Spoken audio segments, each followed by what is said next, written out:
Welcome to a special edition of Supercross coverage here on vurbmoto, where the spotlight shifts to the unsung heroes of the sport, the privateers.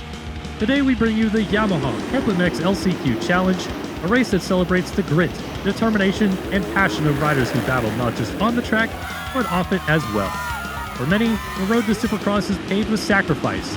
Privateers often spend upwards of $50,000 a season just to compete, covering expenses like race entries, travel, and bike maintenance.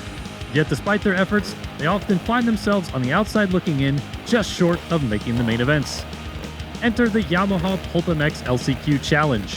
Founded by Steve Mathis and supported by Yamaha, this event offers privateers a unique opportunity to showcase their skills and earn a significant payday.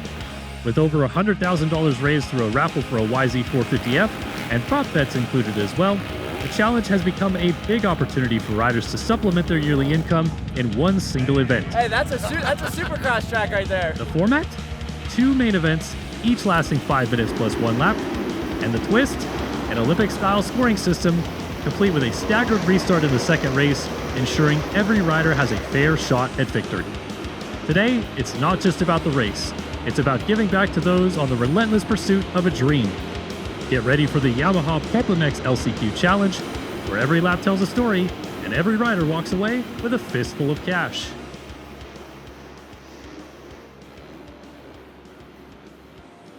Yeah, welcome everybody into the 2025 Yamaha PulpMX LCQ Challenge here at Empower Field at Mile High. I am Kellen Brauer, joined by Phil Nicoletti, Jason Weigandt in the booth to bring you guys some action here today where the privateers are on the line ready to give you guys a show and give us a show as well up here in the booth. Very exciting event format here today, of course. 2-moto format, but it's a short moto format. I'll go with you first on this, Phil. How do you gauge this one? Because it's pretty gnarly to do 2 6-minute races quickly, huh? Yeah, a lot of pressure. I mean, basically 12 minutes, $30,000 on the line if you win it. I mean, you add that up per second, per minute, per lap. It's a lot of coin. So it's going to be a lot of risking it for the biscuit, so a lot of chances. I'm excited to see some of the action. And, of course, all the funds generated through a raffle for a Yamaha YZ450F.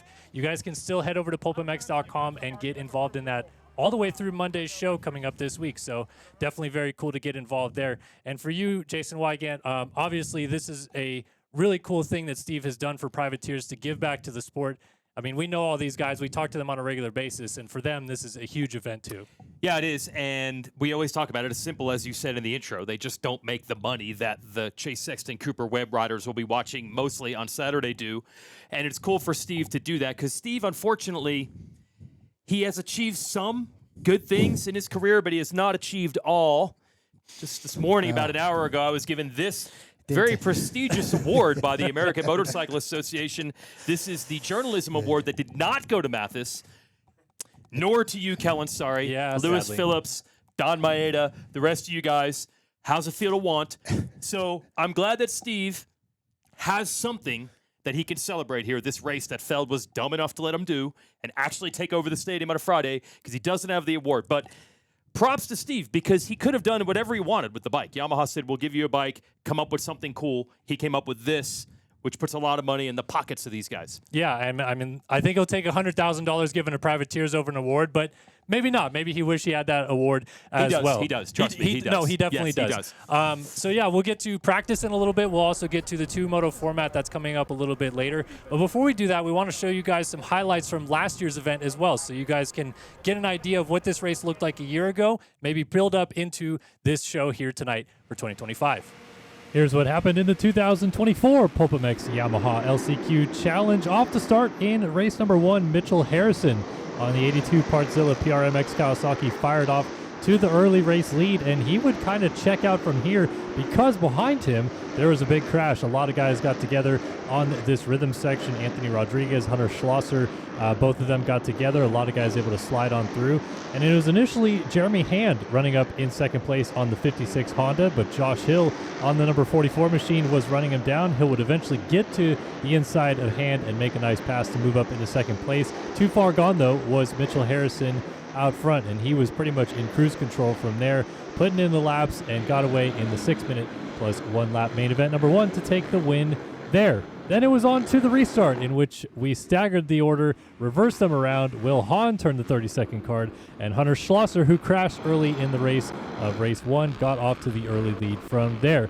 A lot of jockeying for position for these guys early in the race as Mitchell Harrison puts a block pass on Josh Hill, trying to keep him behind as they obviously were battling through the field together. And then Schlosser led the first lap and a half or so before Anthony Rodriguez, who you see jumping through the whoops right there, would eventually get up there and take the lead away. Harrison was making good progress to the field, but it was actually Josh Hill who was making a little bit better progress. Here's Jeremy Hand going to work on Justin Starling. He was also trying to get into the top 10 as these guys were coming through the field together. And you see Hill just behind him also making some passes, trying to get up there as well. He's going to jump down the inside of here of Marshall Welton and make a pass. And then soon after that, he would go after Justin Starling just ahead of him. You can even see Jeremy Hand right behind him all the way through. There is that pass on Justin Starling. He gets it done right at the checkered flag to move into 10th place, and it would be a 2:10 performance that would seal the deal for Josh Hill.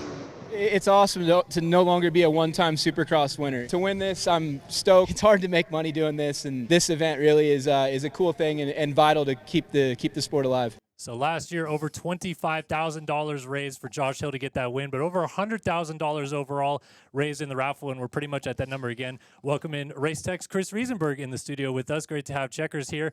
But yeah, beyond just the raffle, there's so many other things that go into this as well. There's prop bets. There's sponsors getting involved and backing this as well and getting involved in those prop bets. And even you, obviously involved with Motocross the Game. Something cool coming from that today, huh? Yeah, so we just got approval actually for that the winner of the race today will get to design their own dream Supercross track. It'll come out in the upcoming title when it comes out in the fall. And they'll actually get a piece of money from that title as it sells for the life of the product. So they'll always be getting some residual income coming back in. So that'll be really, really sweet. Plus you get to see their dream track. Yeah, the dream track that maybe they'll build after they get a lot of money and build a pad or a Supercross layout somewhere here today. But obviously, with Race Tech, you guys have been involved in a lot of privateers over the years. How has this race kind of given back to the sport in a way that Race Tech has been there and seen it as well? But this is a whole nother level too, right? Yeah, since when I came onto Race Tech, we went to this privateer proven model, and the reason was you get as many guys as you can get on the product that use all the different setups and combinations, and they also relate a lot more to the guy that's at home in the B class or the vet rider compared to a factory bike that's very, very focused on that rider. And so it gives us a lot more data. And then so what this has done with this race, it allows those guys to go racing more. It allows them to, guys, instead of doing half the series, they do the whole series. So they get points to make it to this race.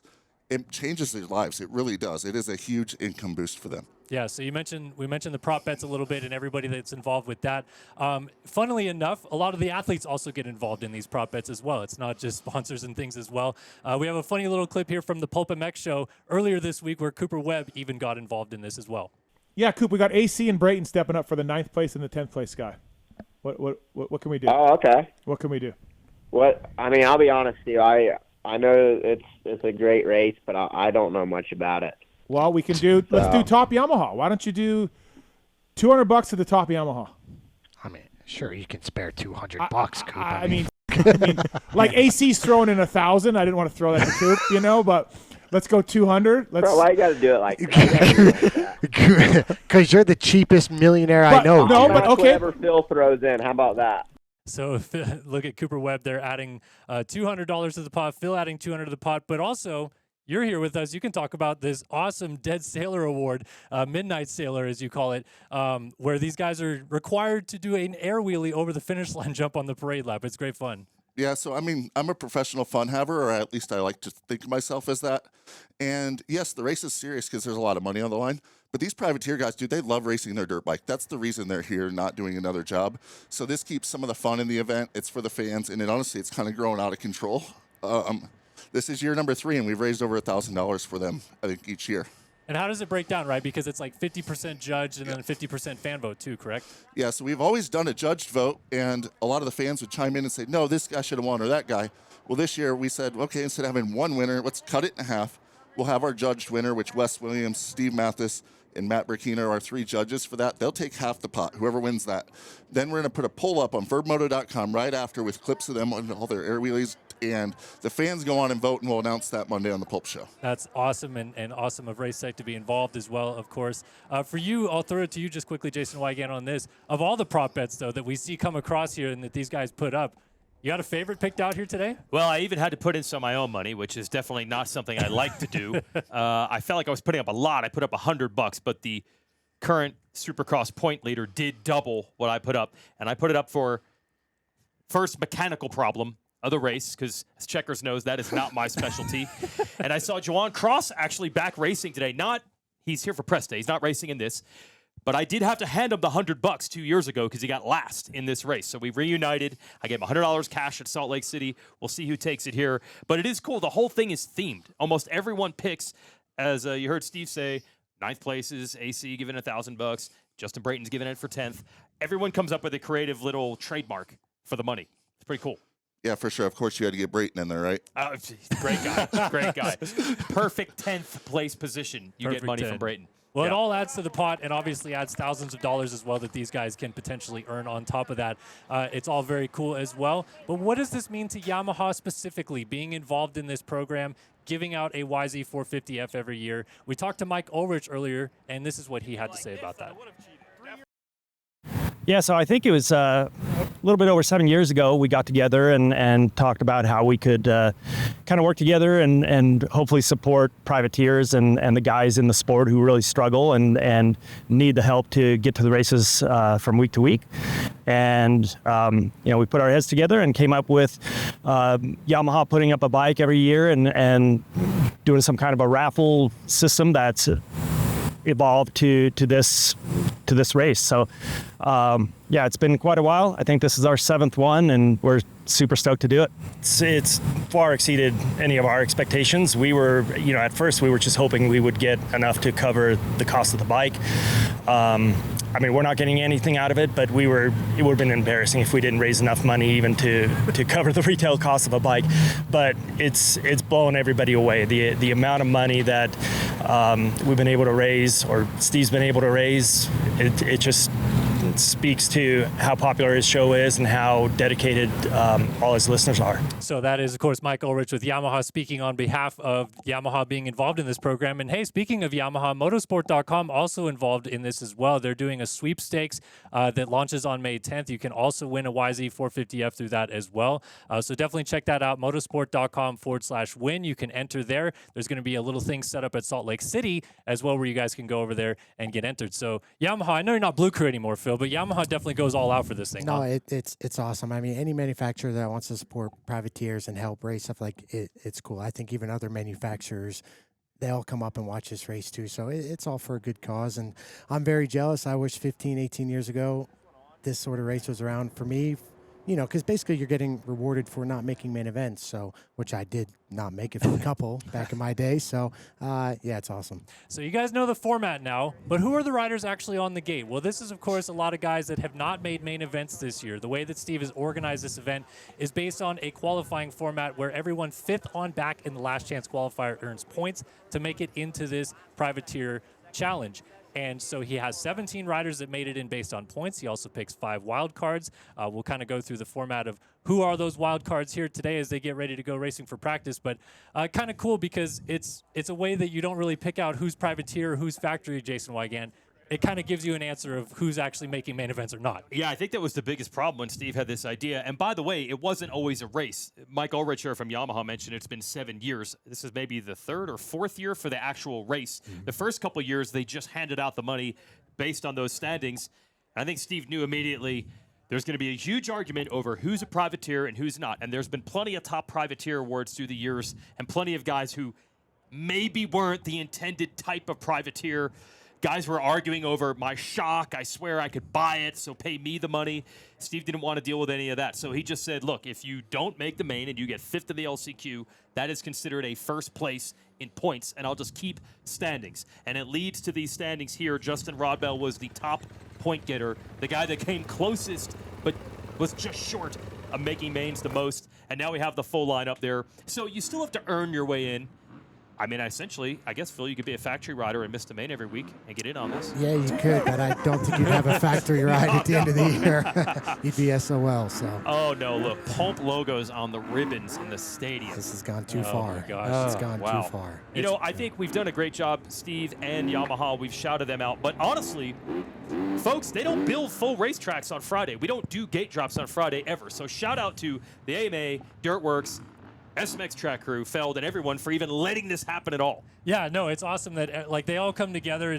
We kind of tease Steve that, oh, you get a race and all this stuff like that. But genuinely, it's pretty cool that they even, went for it. That the fact that he pitched this as an idea and they were like, yeah, why not? Well, let's come together and make this happen. So a lot of people down on the floor down there that are making this all work out. And look, boys, we're about to see some practice out here and see what these guys are looking at on the racetrack. So kind of exciting. Yeah, and I guess to mention, the wild cards are all on 250Fs. Everybody else is on a 450. So every wild card is 250F. Every wild card is a 250F. We got Hardy, we got Simonson, a couple others. Dylan Walsh, Chambers. So it's awesome. Also, update, we found out that Ball 1 was once again picked this year, which means that it is basically Gate 1 is Rod Bell, because he was top of the championship all the way back to 17th gate pick for where they finished in that championship.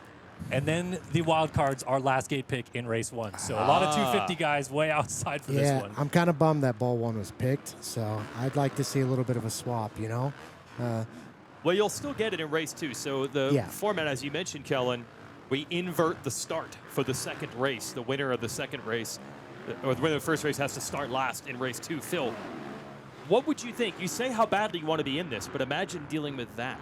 Yeah, it'd be a little bit scary. I mean, last year it showed that Josh Hill won it with a 210 or 212, so he had 12 total points. It's kind of like Olympic scoring, but it kind of puts you in some weird positions because obviously for 30 grand, you'd be surprised what you'd want to do to somebody for that amount of money.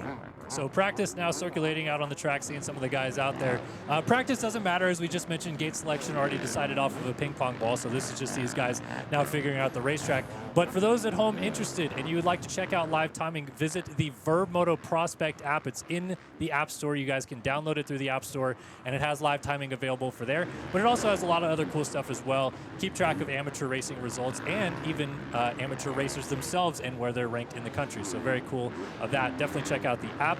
And practice underway. We saw a little bit of work going on after press day, Phil. There were some ruts in the berms. They cleaned up most of that for the most part. But what you saw on press day, what do we see now on the track here? No, and from a rider standpoint, it is actually better for the privateer race right now. So they did press day. Press days for on a normal day are pretty notchy. Transitions are kind of janky-ish. It's not a really legit build. But then after press day, they go in and rework all the transitions and stuff, and it makes the track a lot more racy and makes you feel a little bit more safe and comfortable. So these guys are getting a decent track right now, and they lay down quite a bit of water because it is drying out quite fast. Yeah, well, they said they put a little bit of sand on top of the track as well, so I'm sure they're hoping that mixes in, makes the surface a little bit better, as we're seeing about half the guys circulating right now. I think it's 2 8-minute sessions we're going to be looking at here for these guys as well. So you're seeing about half the field. The other half will go off in just a little bit. But yeah, this racetrack coming together quite nicely so far. I'll ask you, Jason Weigandt. This is the pinnacle, I guess, for the privateers. They're showcased basically to everybody here today. Speaking to some of these guys, as I know you do, they must be so excited and thrilled about this opportunity. Well, sure, and I like how at the privateer level, they're all allowed to just admit it's about the money. I think our guy Cooper 100%. Webb does actually sometimes hint that money is a motivator for him, but when you get to that level, for some reason, the riders never really want to mention the fact that there's a bonus. They win main events, fast qualifier, heat race wins, championships. They kind of keep that off to the side. At least these guys are telling the truth. This is about the cash, okay? And they want to win bad. And Kellen, we've seen before where riders maybe purposely sandbag making mains a little bit just to make sure they get in this thing. Yes. And I guess you can mention Kate Clayson and Jeremy Hand did not do that. Do that. They could have done that last weekend if they wanted to, where they could have had a potential going for 30 grand today. But they took the high road, which I can't say I would maybe do if I had that opportunity. But hey, I wasn't in that position, so here we are. So if you were their manager last week, you're like, hey, come on, take the dive. I'm There's fake- more I'm- money on the table next week. I'll be honest, I'm faking an injury. Very Yeah. But I'm lining up here today healthy. Their So- manager is an agent, but the team manager is probably saying, we pay you to make mains. We have seen riders back before it was a race and it was just based on standings. Riders, when they knew, I've already got this clinched, suddenly started making main events. So, yes, Kellen, to your point, they really, really want to get in, mostly for the money. The exposure is cool too. Although we should mention, all these guys will be racing tomorrow also. Right. And what's cool is you'll get a couple of riders, say these wild cards, who might not have even come all the way out to the West Coast. And they'll end up racing tomorrow, where they only really came here for this. Or a handful of guys like Devin Simonson, Hardy Munoz that race East in 250 class. They are not racing here tomorrow night, obviously, because instead they would have to jump up to a 450. So, yeah, there's a lot of guys here that it's just kind of cool they're here. Like, it's nice that they've either made the journey or the trek across the country, or even in Club MX's case or Twisted Tea Suzuki's case, they let their guy, their paid-for guy, come out and actually do this, like Kyle Chisholm and Devin Simonson. So very cool indeed. Looks like so far Hunter Schlosser was the man up on top of the board running mid-58. I'm not sure if times have updated or not. Scott Meshy, Tristan Lane, Zach Williams, all up there so far. Phil, I'll ask you, the big question is, how are we looking in the whoops with all these guys? Anybody catching your eye yet here? No, not right now. I mean, it's you have to see come race time. So it's kind of a bummer because the corner before the whoops is quite one line. So I don't know how many passes are going to happen there.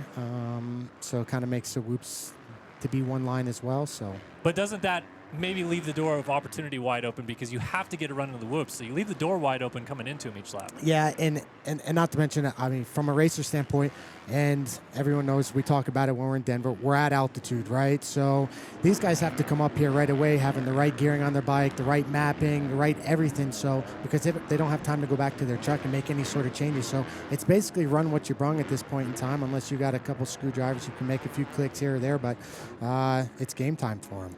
Over to you, Jason Weigandt, on this. Who is the one that stands out to you so far in terms of like power rankings coming into this that you think, man, this really should be their race to win?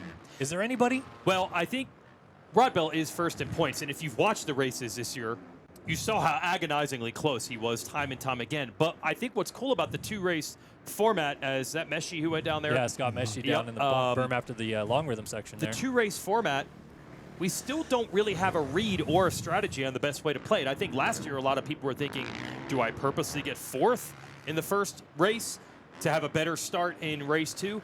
So I almost think the weirdo format that Steve has come up with levels the playing field a bit.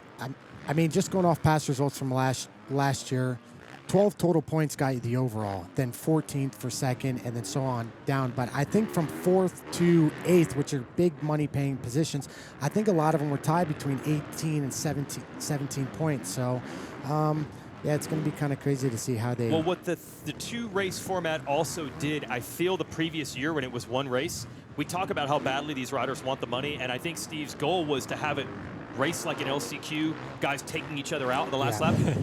Kellen, I think a lot of the riders got to the point where they're like, hey, I'm in third. I'm going to make a lot of money for third. I'm not going to risk it. The two-race format, I don't think anyone knows where they are at that point. No, and I talked to a lot of guys in the pits here today already, and they're basically just like, I just am going to go as fast as I can for as long as I can, because you don't know the math, especially in the first race. It's just like, go win and let the cards fall as they may in the second race. Of course, you're going to have to start at the back if you win the first race, but rather that than not have any idea what's going on with getting a 7th in the first race and then who you're battling around moving forward in the second race. So, yeah, the strategies at play here are very interesting of who's going to do what and why. You know, but from myself, just because I've ridden for Club MX for many, many years, Devin Simonson, I think, for a wild card standpoint, has the best upper hand because Club's been coming to altitude in here for many, many years. So they have data from the past, especially for me. He's on a 250, bro. He's on a 250, but he'll have the best running 250 out there out of those guys. So I think that helps them a little bit because they can plug in the map from they had last year. They know exactly what gearing to go to. It's just all that stuff helps when you go down there and you're kind of just shooting in the dark. All right, so it looks like checkered flag is now out, and Jared Lesher on the two-stroke. Jumps up to the top of the board, 55.846. Is this a two-stroke track, Phil? I'd be honest, you mentioned who was hitting whoops pretty good. Lesher was actually he was greasing the whoops pretty damn good. So. All right, so Lesher puts it P1. Looks like Dominic Thury jumps up to second right there at the end. Jack Chambers third, Hunter Schlosser fourth, and Tristan Lane rounding out our top 5. But, of course, this is all just basically to get these guys acclimated to the racetrack in practice. These qualifying times don't really matter in the end of it. I just love how we're talking mapping and then a guy in a carbureted two-stroke out there in the elevation getting it done. To me, this should work the opposite. He should be at a power disadvantage. And here more so than ever. Yeah, so what I just said before, just block it all out. None of it makes sense. Wow. I mean, come on, Phil. I thought you were supposed to be the expert analyst up here. You're not really providing that for us. Take the headset away. But, yeah, good job to Lesher there. Motorsport moment of the race, we'll call it during the race coming up here in just a little bit. But so far, our motorsport moment is a two-stroke on top in qualifying. I think every YouTube fan in chat right now is rejoicing. Everyone just went and pinned their 250 two-stroke wide open in their garage to celebrate. Probably hear it somewhere. After that, 8-minute practice, the track didn't get nearly as rutted as press day. So it just shows that after they went in and worked in the moisture and stuff, it kind of packed in quite a bit more. Well, another thing about that, Phil, that I'm curious on your take of this is, these guys, they're very good riders, no question about it. But do you believe that maybe the track wears in differently when you have like the A group on the track like we saw for press day versus these guys? Or is it literally down to track dynamics like you just said? I think it just comes down to track dynamics. I mean, bikes are bikes at this point in time. They all kind of pretty much do the same thing. Yeah, they might not be going the same speeds as the seated guys, but it's the same sort of wear and tear. So. All right, the second session coming up right here. Looks like we got Grant Harlan, Anthony Rodriguez. Hey, Jerry Robin, I should say. Kyle Chisholm is in this race, but he looks like Jerry Robin. He's wearing Jerry Robin's jersey, number and name on the back of his Liat gear there, and then wearing the number 77 as well. Really cool thing that Kyle Chisholm is doing here today, coming out to race. Obviously, Jerry got hurt a few weeks ago in East Rutherford, and every dime that Chiz makes here today is going to go to Jerry Robbins. So that's pretty cool for Chiz to come out here and do this. Yep, and I think Chiz understands, and he's done this race before 2 years ago, and he's won this race. So he's just, I think it's awesome that he's giving back and putting in. And not only that, but it is still a risk for Chiz to come do this. You know, like people got to realize that as well. Like he's going for SMX money and stuff. So, I mean. Yeah, he wants to play it safe, but at the same time earn as much money as he can for Jerry. But there's always a risk riding a Supercross track. There is, but on the flip side, he does get like an extra practice here today too, right? Like he gets to roll in tomorrow with the track dialed in a little bit. I think that after 20 years riding a Supercross track, I don't think it really matters for He knows Chiz. what's going on. I know. So Kyle Chisholm going to lead them around. We got Kevin Moran's there on the number 146 machine. Like we said, Harlan, Hardy Munoz, Devin Simonson, Dylan Walsh here today. And Walsh actually got in as a wild card spot as well because he's got a Lewis Sucks. Our buddy Lewis Phillips. Lewis Sucks butt patch on the 7 here for I'll have to Dylan agree Walsh. with Walsh. He's going to be my teammate up in Canada, so at least we can agree on something right off the bat. Okay, right. Lewis Guys hitting it off already. Yes, Lewis does suck. Oh, man. I thought we were the award, I can tell you that. He did not win the media award. I thought we mended fences now, Phil. What happened? We're just acquaintances. Okay. So we're not friends, but just acquaintances. I'll give him a nod. Logan Carnell, like we said, Justin Rodbell, the top finisher in the LCQ Challenge point standings coming into this as well. Talking about being at elevation here, I know you mentioned it with the two-stroke as well. 250 versus 450 dynamic, because we have 250 guys out here, right? Hardy Munoz, Devin Simonson, to name a few. Do you feel like they're at a big disadvantage here, or is it not that big of a difference as we make it out to be?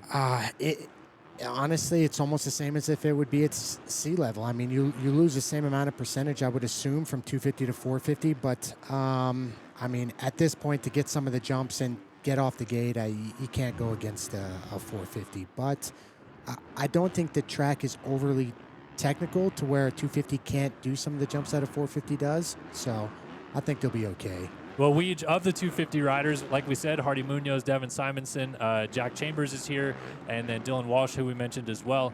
Any of those guys you feel like are going to be guys that can mix it up and actually win this thing today based on what we've seen this year?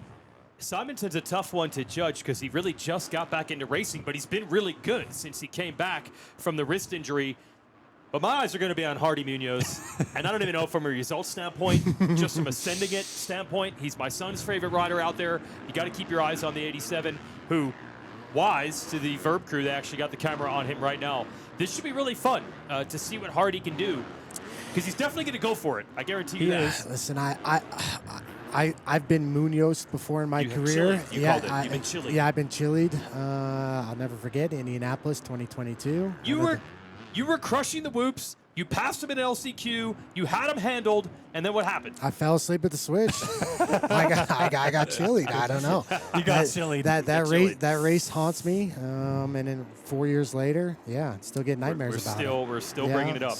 So I like the 250 guys being in there. Another guy I think to watch is going to be our guy Marshall Welton, who I can never figure out which week, which class he's going to be in. Yeah. He's been a little bit of both. We know he can ride well. He should be one of, if not the top guy in this, depending on what Marsh we get. I don't know. I rip Marshall apart pretty hard during the weeks because I want to know what's happening to him on Saturdays. But he did find out he was running some stuff on a practice bike that he wasn't running on his race bike, which has a lot to do with setup, which he finally figured that out last weekend, which is 14 rounds into Supercross. So, and last weekend was his best weekend of the year from a riding standpoint. But I think Marsh can shake and bake out here today, so he can use the money. So the Marsh we know and expect is finally here. It's finally starting to come around. Yeah. Good timing. Better late than never. Yeah, man. Good timing.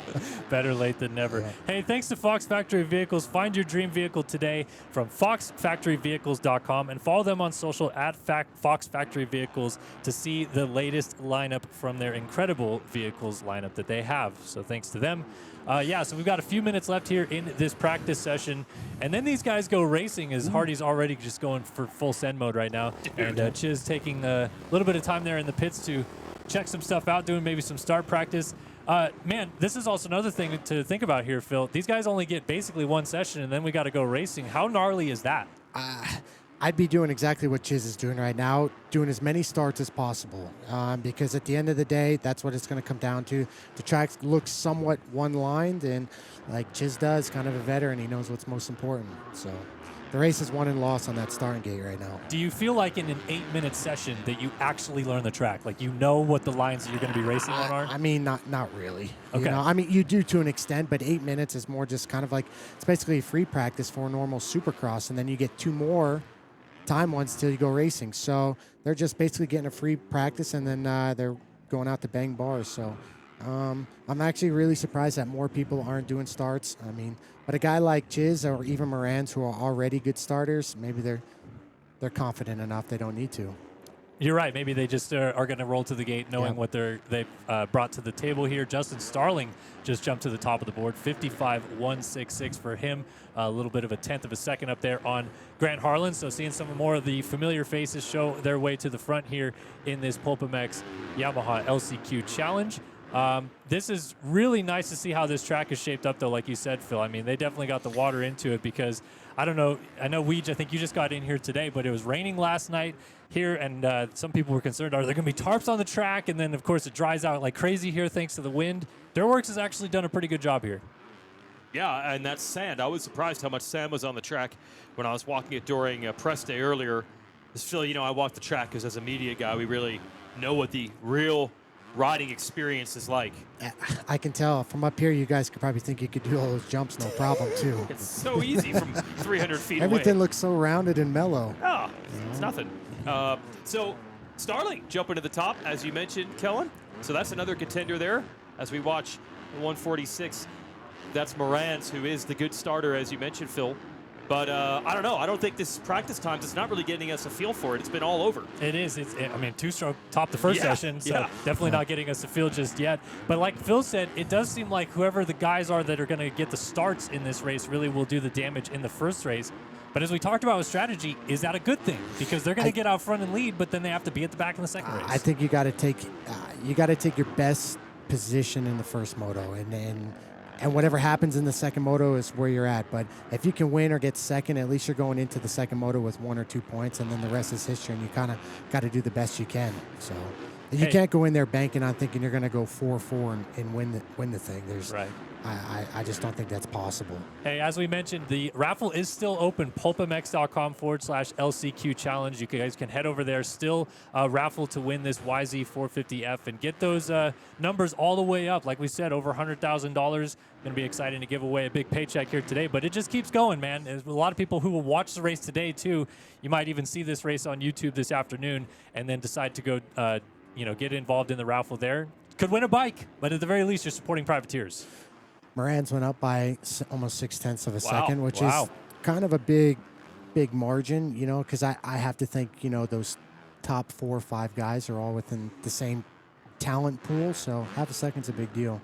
Yeah, that is a big marker at this point in time, like you said, because especially Harlan had just gotten right up there behind Starling, and now we're first guy into the 54-second range, 54.577 for Moran. So, yeah. What'd you see there? Nah, Hardy's his send factor is unbelievable. I think if I had a little bit of that in me, I maybe would have done better in racing. Jump the jumps, Phil. Yeah, That's he's not afraid to jump the jumps. There's no doubt about it. No, But, or send the whoops. Yeah. Well, I mean, you got a first-hand look at it. You got to see it at Indianapolis that time, like right up close. Thanks for bringing it up again, Weege. Another dagger to the heart. Oh, man, I think you better watch out. I mean, Phil might open the window to this booth right here and throw you overboard here, Weege. Checkered flag out in this session, though, so second qualifying or practice session done here, and then we're going to move into the racing here in just a moment. We're going to have a little bit of an opening ceremonies. I guess that we're playing Creed, My Sacrifice again. Oh, thanks to Steve for Things doing have just that. We're not doing the two-stroke Creed song? I would like. Can we have that No, as part Steve of the broadcast? said no. I was Okay, really well. upset. He mustn't realize I have this big trophy here.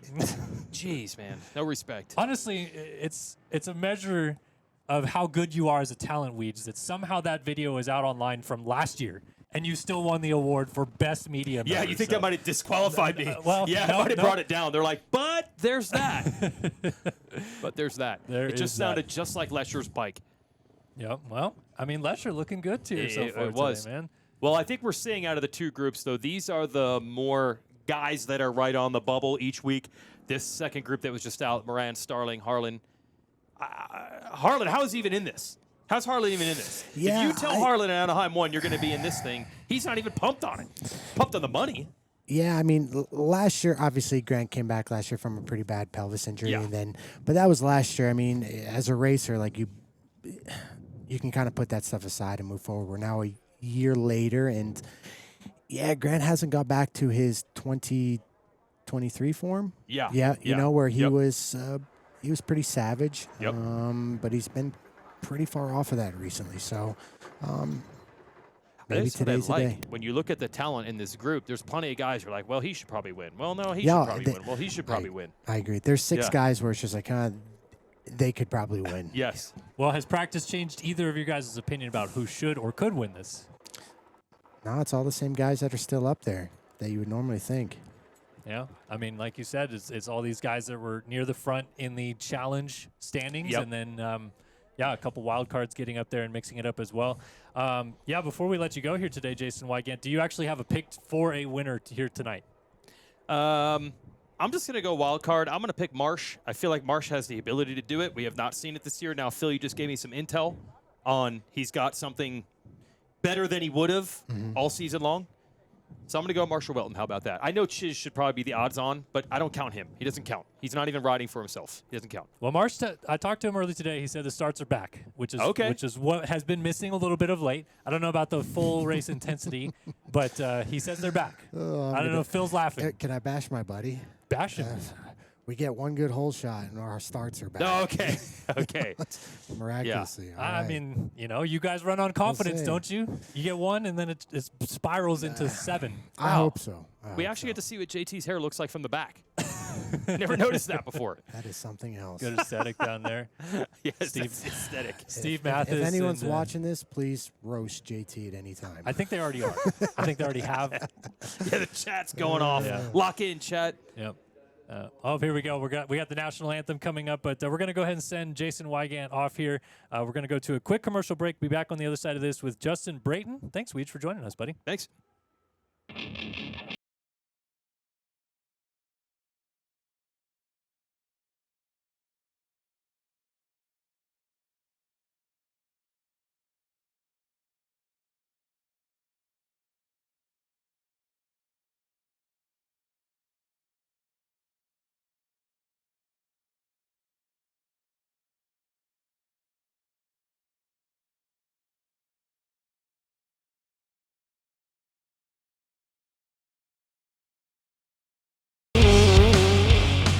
to Guts Racing for backing us as well. We got the Pulp25 code to save with Guts Racing, so shout out to them for jumping on board. We welcome our fourth member of the broadcast booth here this evening, or this afternoon, I should say. Justin Brayton up here joining us, and great to have you, JB. How are you doing today, buddy? Man, great to be here. This is going to be so much fun to watch, and good to see Phil.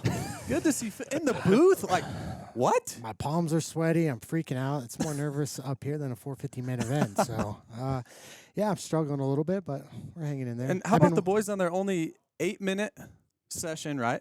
8 minutes straight into racing. That's got to be pretty tough. Yeah, I don't know if I'd like that. I need some time to get going. You know what I'm Takes saying? the old man a little bit of time to warm up, huh? Yeah, but there's no 3-ins out there, so I'm happy about that. No, I see a couple. There could be. I don't see I see any, a so couple. there's a difference between me and you, but I just see some doubles, so I'm good. Could you handle that, JB? 8 minutes of practice right into a race. Yeah, I'm honestly I would like that because typically walking the track, you kind of know what jumps you're going to do. Phil doesn't see 3-ins like he said. I like the 3-ins. So, yeah, the hardest part is going to be going out there all in for the 6 minutes. Like typically we get obviously the qualifying through the day, and then you get that break. And then the heat race for me is always the hardest part of the day because you're just like full max heart rate, and you're like, how am I going to do 20 minutes later on tonight?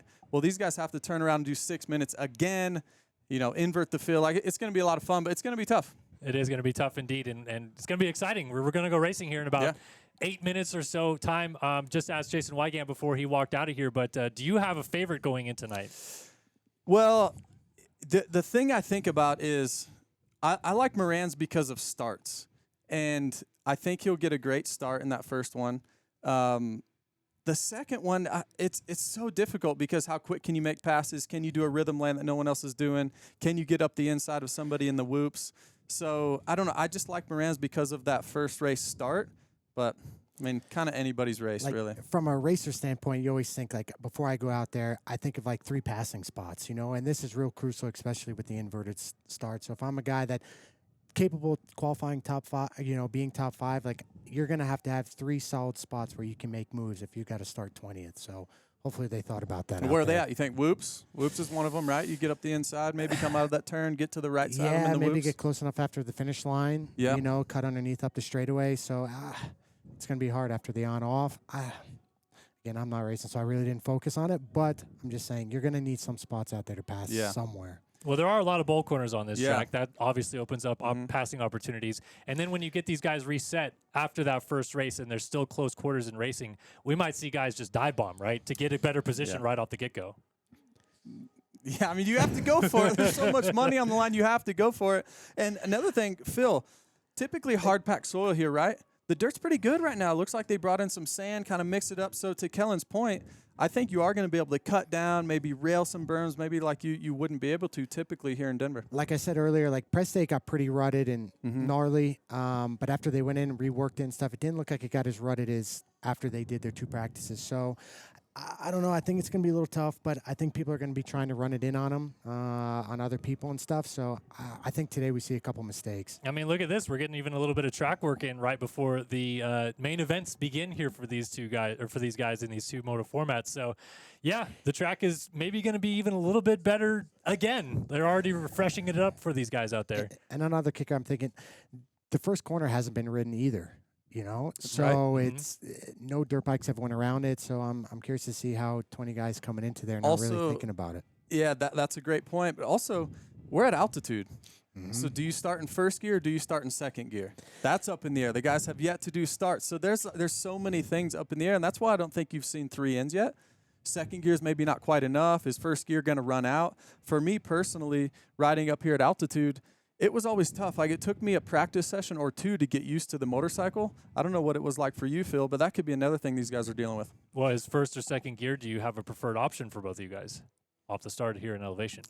I personally always went second, just because first gear, it's just too much of a shift, too quick. And if it's a little bit hard pack and slick outside, you end up spinning faster. At least second kind of gets you clear a little bit. So, but like I was saying, JB, these guys, they had 8 minutes and then they go straight into the race. Normally we get to go back if you want to go up a tooth and gearing or change mapping or this. It's literally run what you're wrong and you're stuck with it, you know? So curious to see. But I mean, you've raced formats like that all over the world, right? Where it's like you just have to go to the gate, restart it again. And I mean, how do you mentally refocus for something like that too? Well, typically it's not as difficult as it is here because, like Phil said, if you go to a normal race, you know you're running a 50-tooth rear sprocket. You know exactly what gear you're going to start in. Here, you don't know for sure. So, like Phil mentioned, typically you'd go back to the rig. Hey, I think we need to go up a tooth, or hey, let's change the mapping a little bit. Hey, what line were they doing over there? They don't get a chance to do that here. And I really think that's going to come into play with the start being so crucial here in this first main event and not knowing for sure. I'm with you, Phil. I would prefer second gear, but sometimes off that metal grate, I mean, they've probably tried practice starts, obviously all week, maybe detune the bike a little bit. I heard guys this week maybe changing the mapping to try to slow their bikes down just to try and get used to that less power, but there's nothing like being here at altitude. Like I mentioned earlier, JB, like, if it's you and me, and I'm down to you have 8 minutes, yeah, you got to figure out the track, but I'd be down there banging out starts left and right because that's where it's won for 6 minutes. So I didn't see many people doing practice starts down there, which I saw Chiz do one and this and that, but I would at least try to get 5 or 6 in there and not really care about the laps. I mean, the basic line is a basic line. The starts, you come out first or second, it's a lot better than being 10th. Did Chiz do one off the grate? No, but you still, even off the dirt, you still get a feel of the RPM, like you've been around long enough, you kind of know what the feel's like. So that's what I would have been doing. I like that. None of them have done starts yet. I love it. From up here, I love it. Down there, maybe not so much as a rider, but up here, I love it.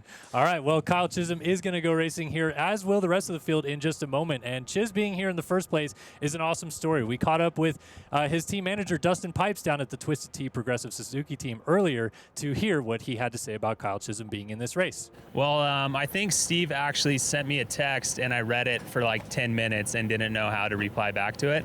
And I was like, man, is there a way for me to get out of it? Because I don't want him to get hurt. And then I thought about it some more, and I was like, this is for Jerry. It's a rad idea. Chiz always wants to race, even though he's 45 years old. I think that's his age. So it's like I didn't want to like stop him from racing, and just it's just a great cause. And Chiz has won it before, and if we can raise some money for him, that would be great. So after we thought it over, it's kind of like a no-brainer. Yeah, I didn't even tell the sponsors, so they don't even know he's doing it yet, but they'll find out today. This thing.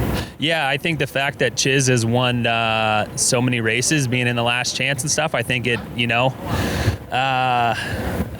I hope it'll work out well for him. I think the 6 minutes plus 2, that's kind of his like niche, I would like to say. So just like him being smart, him being a veteran, and hopefully he gets a good result the first one, and he can be smart and work his way through the pack. I definitely want to see him win. If not, get on the box, because I think raising a big amount of money just for Jerry, the work that Steve and Pulp has done and the guys at Verb, just putting this on, and the amount that they raise for the guys that are racing just is a really, really big deal. And obviously with what Jerry's going through, we want to help him out. All right, so our Luxon rider to watch here today will be, in fact, Kyle Chisholm. Luxon clamps, use the code PULP25 to save with Luxon clamps. Made in the USA to the best specifications, different offsets, Club MX, fast for ready to use them, LuxonMX.com. And this is our rider to watch right here. Kyle Chisholm subbing in for Jerry Robin. I mean, really cool, like Dustin Pipes said there, what he is doing today here for Jerry Robin. I mean, we talked about it with Jason Weigandt, but for you, Justin Brayton, I mean, he's doing this out of the goodness of his heart and just going racing and trying to make some money for Jerry. Can I change my pick? Okay. I'm going Kyle Chisholm. Okay. Going Kyle Chisholm. And obviously what he's doing for Jerry is amazing. Shout out to Jerry. Yeah, just really special. And for Dustin to obviously let Kyle do this, I'm sure everybody involved is supporting this, including everybody, all the fans and everyone watching. So, and watching Chisholm there in practice, he obviously looked good. I was watching it over there with Adam Cianciarulla, and AC's like, man, I feel like Chisholm could like ride like this until he's 90. Like he's, it's not like he's gonna blow your doors off with this amazing speed and do this quad or anything. But Phil, the speed that he has, it looks so attainable lap after lap after lap, and it's not like he's going slow. He's still really fast. Yeah, and he does it with such precision. Like, we all have mistakes, this and that, but Chiz, like, he'd rather ride 95% for 20+1 than trying to hit 101% and putting himself on the deck. He's always been like that. Obviously, the odds and it ends crashes that he's had, but for the most part, he's very calculated and he doesn't go way out of his comfort zone. Obviously, LCQs, he somehow always finds his way into a transfer spot, which he's always been good. So I like his starting spot, to be honest with you. There on I like the outside a little bit more just because of that berm after the finish line, how it makes the first corner super tight. And I don't know if I'd want to be on the inside, to be honest. I was going to ask you about that because he's subbing in for Jerry, obviously. I think Jerry ended up 14th or 15th in the LCQ point standing. So, yeah, that forces him to 14th gate pick basically here today, and it works out well for him, you think? Yeah, I think just the way the first corner is going to flow around to the outside, and I think Chiz's bike's really good, and they have a bunch of data from the past few years at altitude, and Jamie from Twisted Developments does their engine, so I think they got a pretty good overall base map compared to most people on that starting line. There's Steve running the show down there, trying to make sure everyone knows that they're in their good spot, ready to go, and I mean, we talked about it already a little bit, JB, but what Steve's done here for these privateers, I mean, it has to be commended, right? Oh, no doubt about it. Yeah, huge shout out to obviously Steve for doing this, but all the PulpMX fans that donate, and it's so cool for these privateers. Steve's been a big fan of the privateers for a long time, and shout out to JT's guns right there. I mean, look, Steve's the man, but look at JT. I asked JT if he did some push-ups before he walked here into this broadcast room. I'm like, geez, dude. Look at those things, just ripping that Fly Racing shirt. You know, it's like Fly should make a medium shirt with XL sleeves. I think they just still make a medium that JT fits into every week. Like, that's a secret line of clothing they make just for JT, I think. JT always looking good. But yeah, I mean, what Steve does for the privateers is amazing. But Phil, check this out. So Chisholm's lined up there. He's lined up around some good guys, though. Yeah. You have Moran's there. You have Harlan next to him. You have Welton. So kind of interesting, right? Like, on the outside, I'm with you. I like that starting position. But typically when you're out that far, you're next to guys that aren't that great of starters. Not here today. He's next to some good starters. All right, so we should have our parade lap going here in just a moment's time, and that, of course, will lead us into our Midnight Sailor Award. And the Midnight Sailor Award voting now open on vurbmoto.com. So we'll have a bit of a look at these guys over the finish line jump. And this is, for those of you following along at home, this is where on the finish line jump, they'll do a massive air wheelie. And they'll be able to win some money for those who vote for that person to win, and then a voting committee will also determine that. Are either of you guys good with the air wheelies?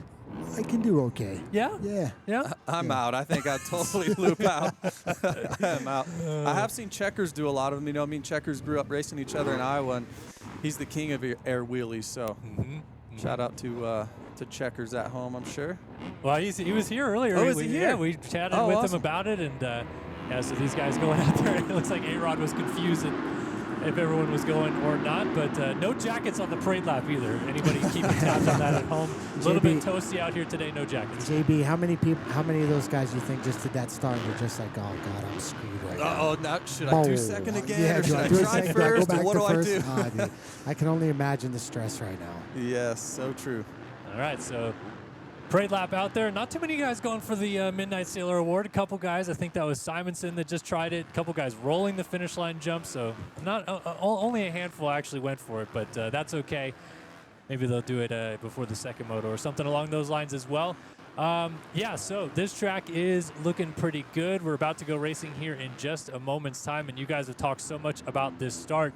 Pretty long start, almost the full length of the stadium, and I was actually talking with Phil before we started here, JB. This berm that's on the inside of turn number 1, how tricky is that, especially if you're on those inside gates, to kind of navigate, like, not getting in a position where you go up on that inside lip? Yeah, it's really challenging, and it's why I believe Phil mentioned that outside starting position that Chisholm is in, why he would like that. Just you can judge your stopping point a lot more. You can drive it in a little bit deeper. Then the entrance is better, which then makes your middle and your exit a little bit better. The only thing, if you don't get there in a good position on the outside, typically then you look at the second turn, you're going to be on the outside again for the second turn. So if you do get there at a decent position on the inside, you'll have the inside again for the second turn. And sometimes, Phil, the second turn is as important as the first. Yep, I agree 100%. Or you're going to end up in the Utah Sports Commission hay bale. Here's the air wheelers. Now we have them going on. Yeah, Midnight Sailor Award going down on the finish line jump. Saw a couple good ones already. Looks like we got Lesher coming around. Let's see what he's got for us. Nice little kick out right there, yeah. You guys can live vote this if you want. I mean, give your opinions. Who's looking sharp out there? Simonson, pretty solid. Look at Chiz. Chiz has even got some good one. Got a little Bubba Polly action right there. Dylan Walsh going over the finish line. That was Rod Bell with a little bit of style.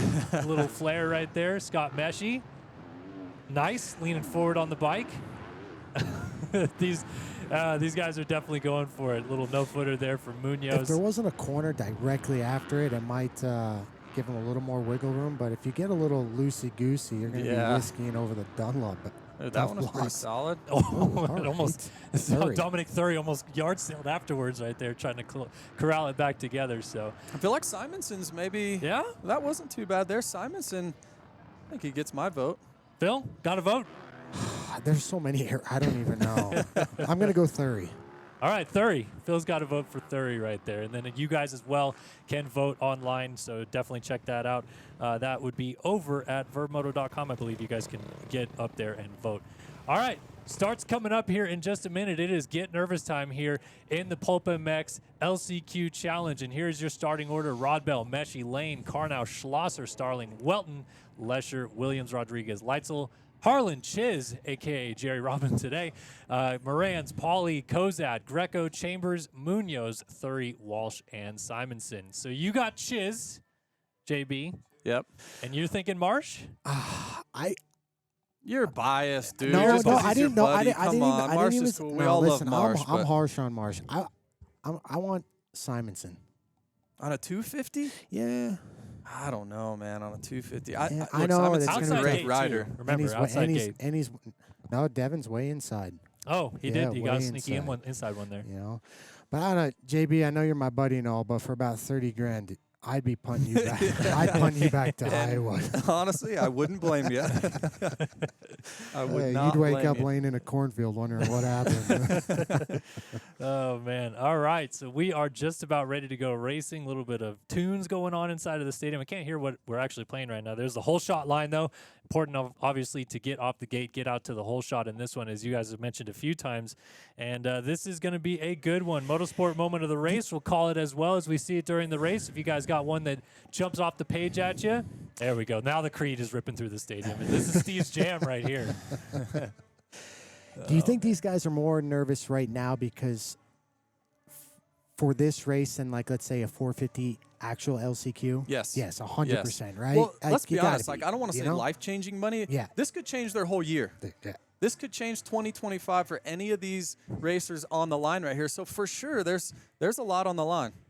And I just go back to thinking of a guy like Jeremy Hand who does Supercross, motocross, and SMX. Like a guy like Marsh, like a lot of points for SMX stuff comes from outdoors. You know, so Marsh still has a potential chance of racing the last 3 of the SMX races, where Jeremy Hand's out on 30 grand, where Marsh could potentially still make 30 grand plus the SMX money. So, well, we're talking around 30K, Phil. Yeah. To make 30K tomorrow night, you're gonna have to be second place in a 450 main event. Really, is it second? Is that how much the salary? I don't mean, even. right, I don't right even around know. there. Right, that's the quality that you would have to be at tomorrow.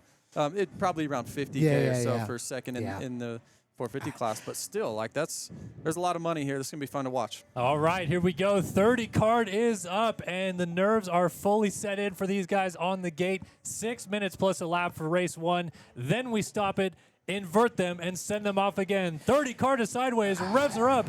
Let's go racing in the PulpMX LCQ Challenge. Coming from the outside, Harlan. Scott Meshy up the inside with Harlan to the outside. Who's going to get there first?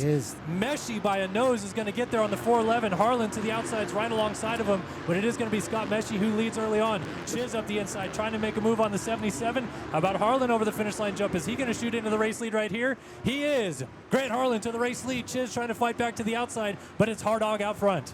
Harlan out front right now. Chisholm in second. Watch when they come to the whoop section. Kyle Chisholm was crushing the whoops earlier today in practice. He might just go around him in this rhythm lane, Phil. Yeah, he got a triple there in the rhythm lane. And Harlan goes down. Oh, no. Front is end not tuck there good. for Grant Harlan, and he's going to watch the whole field go by. Those slick conditions from the moisture coming up, like you said, Phil, already at play. So Chisholm out front early on in this one as Kevin Moranz, moves into second place around Scott Meshy. You got Hunter Schlosser up there in the 4th spot, Bubba Pauly in 5th, and then Simonson, the first 250 rider, in 6th. But Chiz already opened up a little bit of a gap out front.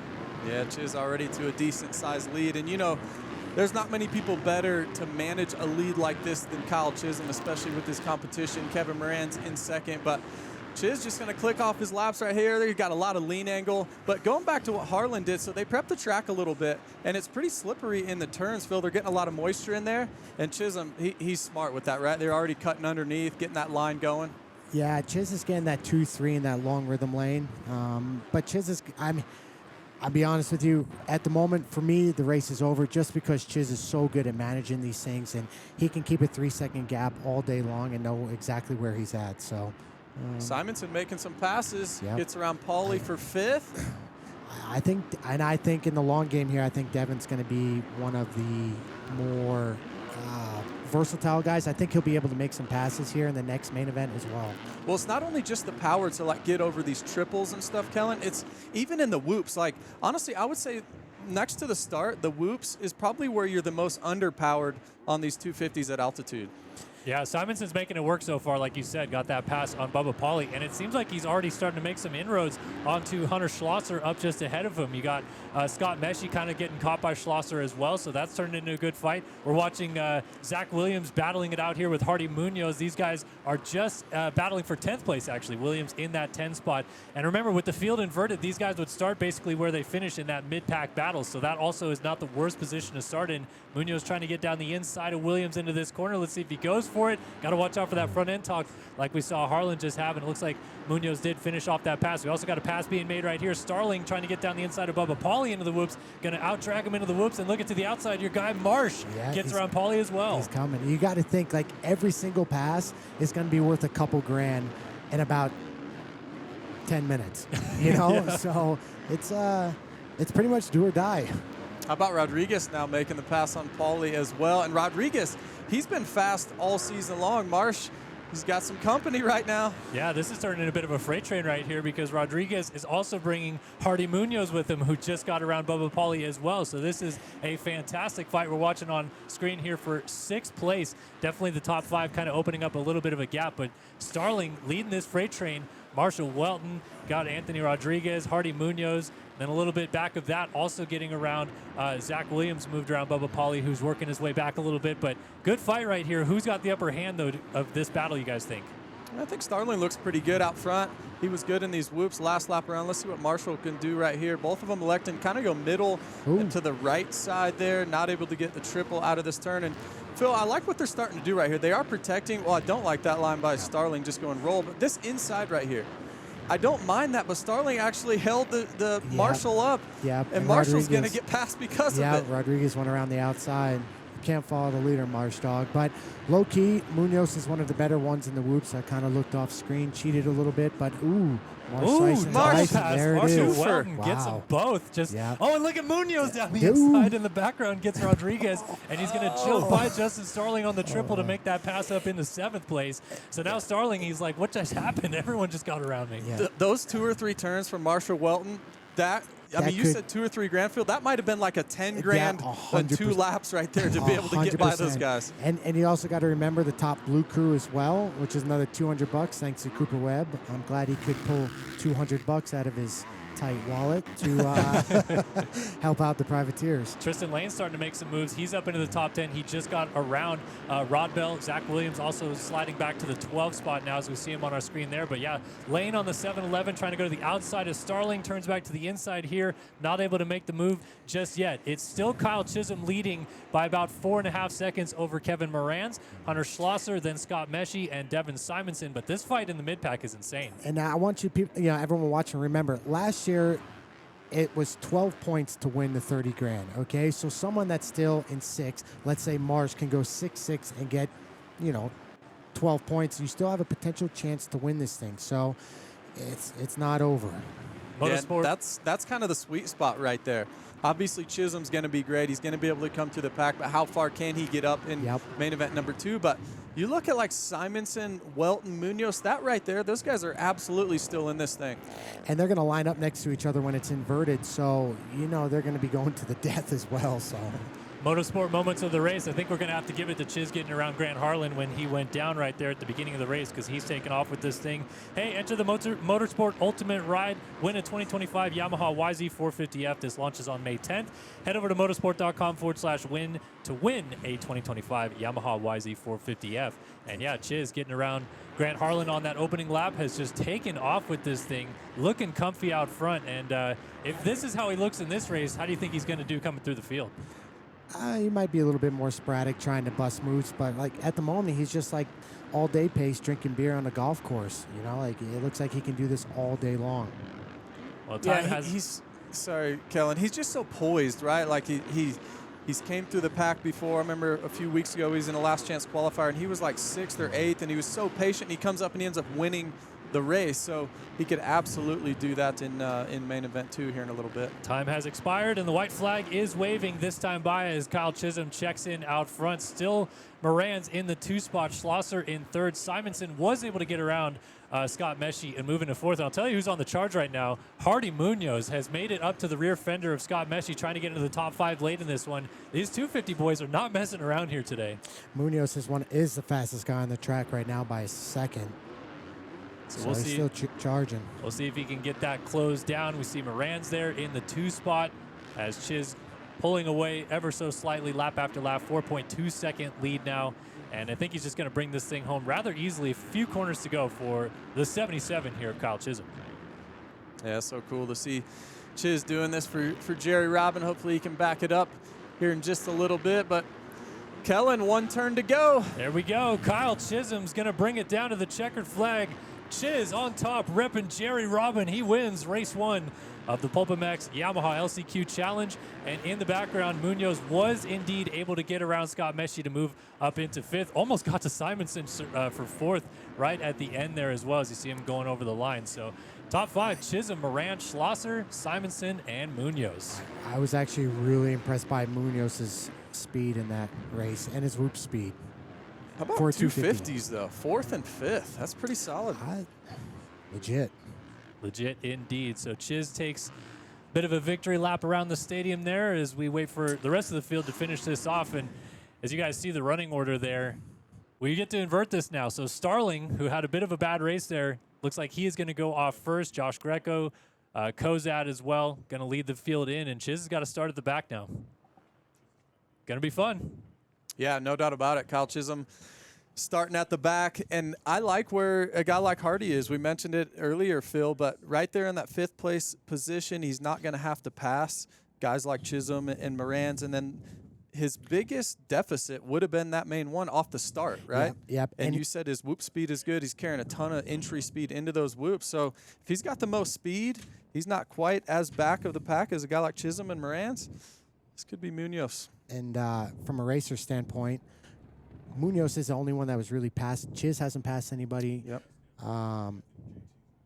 Guts Racing bringing you guys the podium interviews here today. And JT looks like he's down there with Kyle Chisholm. Well, thank you, guys. Now, Kyle, I think you're probably the fan favorite, as all the money you win here is going to help Jerry Robin, which is an awesome cause. I speak for myself and say that was fun to watch you win. Now, talk to us about a little bit about that race 1, and also what's going to be your strategy starting last here in race 2. Yeah, that was a good race. We got a normal start that time. Didn't get the best start, a little late off the gate. Made some quick passes, though. Little gift with Grant sliding out there the first lap, and tried to just get a little lead and then just maintain it. The track, it's slick right now because obviously it's still pretty fresh. They put sand on the track here, too, so it'll be good for tomorrow, but a little bit skatey right now. So try to get a good few laps, get a little lead, and then just maintain it. The whoops are tough, though.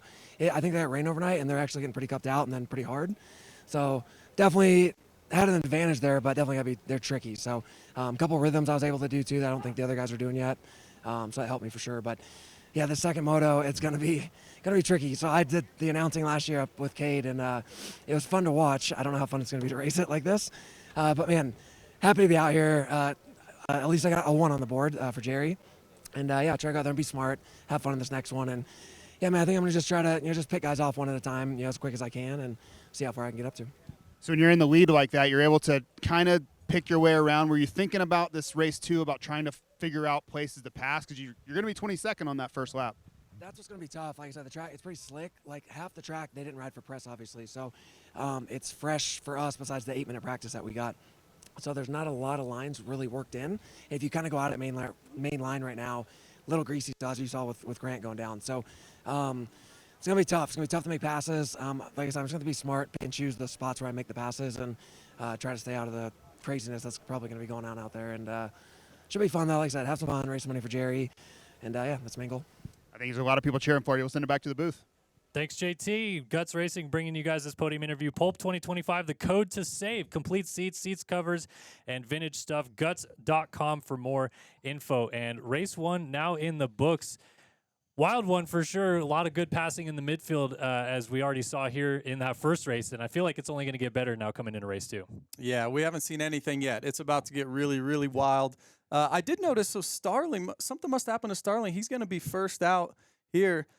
I don't know if anybody catches him, Phil. He's been riding pretty good, and to see him at the front. No one's going to catch Starling. That's not my own personal opinion, but he's a 450 legit main event guy. He's got a lot of speed. He's got that one on lock.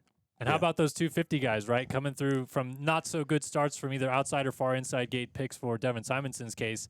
End up 4th and 5th in this race, those two guys. So seems like they're able to make passes through to get through the field. Can they do it again in race 2? Do we have a one to watch? Is there any sort of like award for one to watch? Because Hardy's going to be the one to watch. Look, keep all eyes on Hardy this entire main event. That's going to be the one to watch. And he's ripping, like to Phil's point, he's going really fast, but there's going to be a few moments in between there somewhere. Yeah. And again, like JT asked his, like he didn't pass anybody out there. Hardy and the other 250 and Devin, like they already have all their passing points. They know where they can push the limits, inside the corners where it's a bit muddy and stuff. So I'm curious to see where Chiz can get to, like, vice versa, where Hardy can get to. So we'll see. I think, again, 12 points won it last year. Is it going to be the same thing this year? So we'll see. Well, you guys mentioned obviously Starling leading the field in, but all those guys at the back, we kind of briefly talked about it there for a minute. How quickly do you make passes if you're in their situation? Like, is it corner after corner you got to try to rip through these guys because it's such a short race? It's got to be every corner. Yeah, every corner have to for 6 minutes. I mean, because there are a couple corners, like the corner before the whoops. Like there are some passing spots where it's going pretty much one line where the on-offs are. It's just inside. So, yeah, I think we're going to see some paint rubbing out there. Some paint rubbing indeed, which is JB's forte. You come from the arena cross background a little bit, and you know what it's like to have to make quick passes like that. How do you mentally get into a mindset where you have to be that aggressive that fast too? Yeah, it's a great question, Kellen. And honestly, a lot of it's just there's so much on the line, right? There's so much money on the line for Kyle Chisholm. There's so much to benefit to Jerry. There's a lot on the line there. So I think you have to go for it. And like I said, maybe it's not life-changing money, but for sure their 2025 year has changed. If you can get top 3, top 5 here, put a bunch of money in the bank, I mean, that'll last you the whole year and maybe their biggest payday, well, for sure of the entire year, but maybe of their racing career. Now, there's a lot of money on the line. One thing about Chisholm, obviously he's going to be trying to pass the best guys in the race right away. So if he can make some quick passes early, I mean, that'll totally change his race for the better. Yeah, well, both of you guys, I think, have experienced staggered starts in your career, right? So even that, like, how is that to kind of, like, get lined up and see your closest competitors basically right in front of you? Because it's something that up until a few years ago, no one had ever experienced. Just talk about that as well. Personally, I think it keeps everything a lot tighter, where you think you have a gap on somebody, like the previous one, you have 2-3 second gap. But right now, everyone's going to be... Yeah, I really don't know how you manage it because for Chiz, like he wants to do the best possible thing, but he can't throw it away either like Grant did trying to send it in a corner where he hasn't been for the past 6 minutes. So I'm curious to see where he can make it to. Yeah, that's another thing, right? Grant Harlan going down early. He was able to get into, trying to see what position, 11th. So Harlan 11th, that could be a little bit of a spoiler in this as well because we saw last year 210 won the overall for Josh Hill. If Harlan's on an 11, you flip the field, he's in front of all those guys as well. He could actually come up and maybe win this thing and spoil the whole thing. He's in this thing for sure. There's no doubt about it. If he could come to, let's say, second or third, put a low score on the board, I think Starling is that out front. Obviously, I don't think he's going to win it, the overall, But I just don't see anybody catching him with clear track, like Phil said. He's a main event guy. He's a great rider. He actually caught my eye earlier in practice today, just how well he was riding. So curious what happened. Maybe, and also there's not a lot of time. So if he did have a decent-sized crash, if his bike is banged up or anything, there's not time to fix it. So who knows exactly how he's feeling out there. But I like Harlan, Phil. I think he's going to go through the pack pretty quick. You think 11-1 will get it done? I don't think he gets a 1, but I think an 11-2. I don't think it gets it done, but I think it gets him some good money. 11-2, it'll be really close because I think the guys that are in front of him, I think he can pass. But again, when I look at that lineup, there's still some decent guys that ride really good between 1 and 9, 1 and 11. So, yeah, I don't know. You got guys like Tristan Lane, Rodriguez. Rodriguez was riding well until he made a couple mistakes. So for Chisholm to go through guys like that, or even Kevin Moran's to go through Munoz and Welton and Rodriguez, it's no easy task. So I wish Phil was on the track, though. I wish Phil was one of the wild card spots. Where would you be right now? Would you put a 1 on the board? Do you have Chisholm covered or no? I'd have just go. Oh, wow. I think it just kind of called him out right there. Wow. Why don't you go get geared up and show us what you're really made They of? wouldn't let me. None of those guys that were on that line on. let me. Come on. Oh, there was big old meltdowns about it. So I tried, it's $30K, why not? Yeah. All right, motorsport.com, of course, giving us our moments of the race. I kind of said, Grant going down early, Chiz getting by. Anything else stand out for you guys? Obviously, some good charges through the field, but any other moments really stand out? Grant Harlan, how much do you think he actually hates himself right now, to be honest with you? That was a big mistake. Yeah, I mean, Grant is still he's still a young kid. He looks a lot older than what he is, but to make that sort of mistake with that sort of opportunity, it's kind of a kick in the butt to have that happen. So, but he does have a chance. Like you said, he got to 11th. He has a good chance to still make, for sure, a podium. Reminds me a little bit, Freddie Noren a couple of years ago was in the lead of this race and threw it away. But he did not get the reprieve because it was just one race, right? So this time at least Harlan gets to make amends to that, turn it around. And I guess after a crash like that for either of you guys maybe just refocus, right? Get back into the zone that you were in at the start of the race because it worked, obviously. Yeah, you hit yourself later back to the truck. Right now you kind of got to block it all out and regroup. But, still in a good position. And sometimes that's when you ride your best, right? You end up crashing, you tuck the front out front, and then you get up and you're like, brain off. You turn your brain off and you ride off instincts. And that's typically when everyone rides their best, no matter what sport you're in. You talk about getting in the zone. Well, that's what it is. You just basically turn your brain off, ride like you know how to ride. And if he can transfer that into this main event too, it'll be good for him. Justin Starling lining up first for us down there on the gate, and the inverted order looks like it is ready to go. Josh Greco, Austin Kozad, Dylan Walsh, Logan Leitzel, Logan Carnow, Bubba Pauly, Dominic Thury, Jared Lesher, and Jack Chambers. Pretty much a lot of the guys other than Starling we really didn't see a lot of in the first race, so that's another cool thing about this format. When we flip the field and these guys are suddenly leading, it puts the spotlight on them as well. It kind of gives the whole field a little bit of a spotlight throughout the entire race format. It's wild to think a guy like Hardy, who's 18th, he's lining up 18th. He had to pass Meshi. He had to pass Welton. He had to pass Rodriguez all about 3/4 of the way through that race. Now he's lined up behind him again. So, Phil, to your point about picking places, Hardy maybe has an advantage here of like, okay, I got Marshall in this turn. He was a little bit slow here. Like, he's already read these guys. He knows their strengths. He knows their weaknesses. That could be advantage Hardy lining up here. And low-key, he looks like you in the whoops. He's got the whoop speed down, and I think for him on a 250 to be able to do that against the 450 guys, that's a huge advantage. FXR bringing you guys race 2 coming up here in just a moment. PulpMX 30 is the code to save, of course, back in Club MX. Guys like Jerry, Privateers, Phil Nicoletti, everyone is a big FXR fan. And yeah, obviously supporting you for your soiree heading up to Canada here soon. But what's it like being part of the FXR family? I've been with those guys for, going on my 7th year now. So they're like family to me. Milt's great. He still owns the company. He's an enthusiast of the sport. He loves riding. I think he loves riding more than me, to be honest with you. Well, to your point, Phil, I was at Club MX a couple weeks ago, and I was riding, and Milt's out there motoing as well, so I rode with Milt a little bit, and he rides really, really well. So, it's cool to see him out there. Andy White's a really good friend of mine, and he tells me, it's hard to even get Milt to sit down to talk about business because he's so focused on riding and he's so passionate about it. It's crazy to see somebody that's in his 60s that's still so in love with two-wheel racing. Yeah, and he's obviously built a bit of an empire too with this brand, right? So much has been made of what they've done in the moto scene of late. Getting a win this year with Jordan Smith was obviously huge for the brand as well. So FXR, man, it just keeps on rising up. Use that code PulpMX30, like I said, to save. And awesome to have FXR on board with the broadcast. We're getting these guys lined up. Hopefully the budgets at FXR were already set before Phil came out of his retirement. Did you work that out, Phil? Isn't Did you this end part up of your getting a deal? Or? I don't know what part of the deal. I don't.